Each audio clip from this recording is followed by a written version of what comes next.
Safe Education Portal. So previously we already discussed about the classification of mixtures, right? So mixtures can be classified into homogeneous mixtures and heterogeneous mixtures. On further classification, homogeneous mixtures can be classified into pure solutions and alloys. Okay, alloys are in case of solids or metals, right? And heterogeneous mixtures can be classified into suspension and colloidal solution. That's all about the classification of mixture. So from this class onwards, we will discuss about the classification of pure substance. So we already discussed about the classification of this matter in the first class of this chapter. Okay, so pure substance can be mainly classified into elements and compounds. Okay, so what is the difference between elements and compounds? When we take the case of compounds, we can divide them into elements, right? That means by the combination of elements only, when we are combining two or more elements in a fixed ratio, we are getting compounds, right? So when we are taking the case of elements, we can't divide this elements into further. Okay, that is, this is the basic form of a matter. Elements are a basic form of a matter which cannot be divided by the application of any chemical methods. If we are doing any chemical methods or physical methods, we can't separate these elements. Okay, so we can further classify these elements into metals, non-metals and metalloids. Okay, we can detailedly discuss about the classification of pure substance in this class. Okay.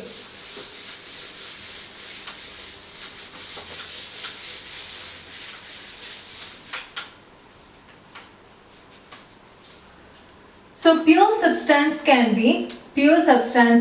be classified into two, right? Elements and compounds.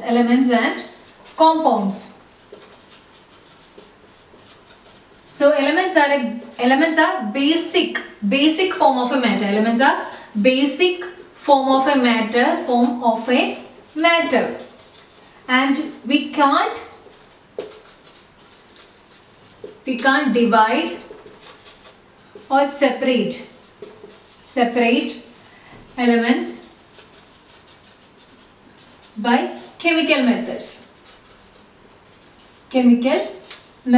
Okay. And we can further classify these elements into three, that is metals, non-metals and metalloids. So when we are getting into the case of periodic table, almost all of you have seen the periodic table, right? So there are so many elements within the periodic table. So almost when we are taking 100 elements from this periodic table, within this 100 elements, 92 elements or 90 elements are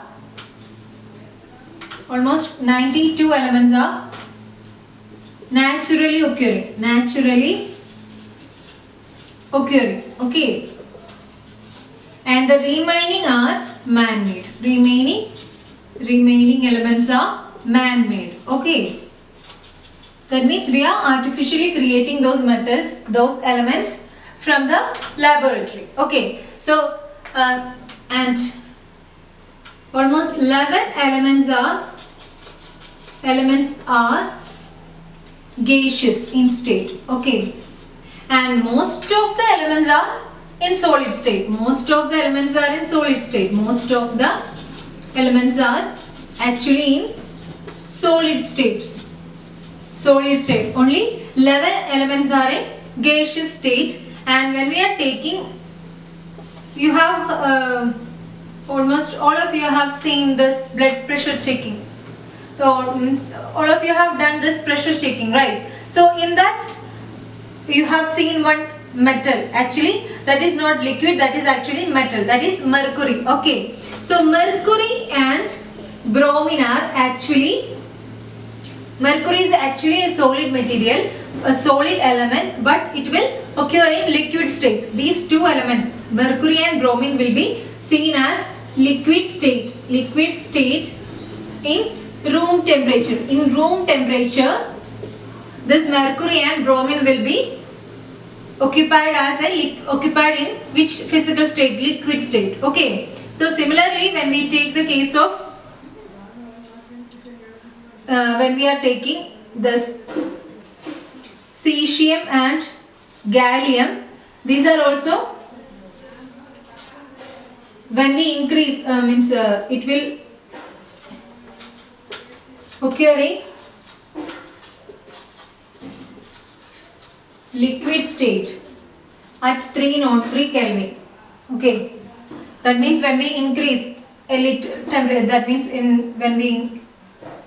when there is increase in 2 or 3 degrees Celsius from room temperature, so what will be the physical state? Liquid state will be there. Okay, that's all about the elements. Okay, so we can say that most of the elements are in solid state, only 11 elements are in gaseous state. Within that, when we are taking mercury, it will be in liquid state when we are in room temperature. Okay, so that's all about the elements, general properties of elements or general classification of elements. So when we are getting into the main classification of elements, elements can be divided into 3: metals, non-metals and metalloids. Metals, non-metals and metalloids. Metals, non-metals and metalloids. Okay, so metals will be mostly in grayish or silver, grayish or golden yellow color. Okay, so silvery or golden color almost. Okay, and non-metals, that means actually gaseous compounds are actually come under this non-metals. Okay, so this non-metals can have variety of colors. Okay, and when we are taking the properties of metals, you can see when we are, it is malleable. When we are taking iron as a iron metal, okay, so we can transform this iron metal into thin sheet forms. Okay, thin sheet forms, that means we can hammer it into thin sheet. Okay, we can change the physical form of these metals by the hammering. Okay, so such property we can call it as malleability. Okay, so metals are malleable, metals are ductile. Okay, what is ductility? That means metals can be reformed into wire shape. Okay, so we can change this metals physical form into which form? In wire shape. Such property we can call it as ductility. Okay, so metals have malleability and ductility. When we are getting into the non-metals, there is no malleability, not malleable, not ductile. Okay, and metals are sonorous. That means we can hear sound. Okay, so if you are hitting on a metal, we can hear some sound, so we can call it as sonorous. That means metals have sonorous properties, but non-metals have not sonorous. Okay, so similarly, when we are getting into the metals property, they are good conductors of electricity and heat. They are good conductors of electricity and heat. We are using these metals for making wires, right? So we can say that metals are good conductors of electricity and heat, but in case of non-metals, they are poor conductors of heat and electricity. Okay, and these are they have silvery or golden color. Metals, non-metals can have variety of colors. Metals are malleable, ductile and sonorous, and non-metals are not malleable, not ductile and not sonorous, and they are good conductors of electricity and heat. Non-metals are poor conductors of electricity and heat. Okay, and in case of metalloids, they will show the properties in between metals and non-metals.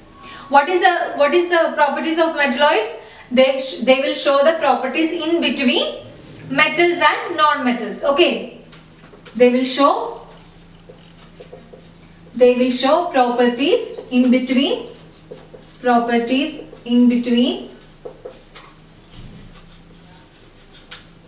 metals and non-metals. Okay.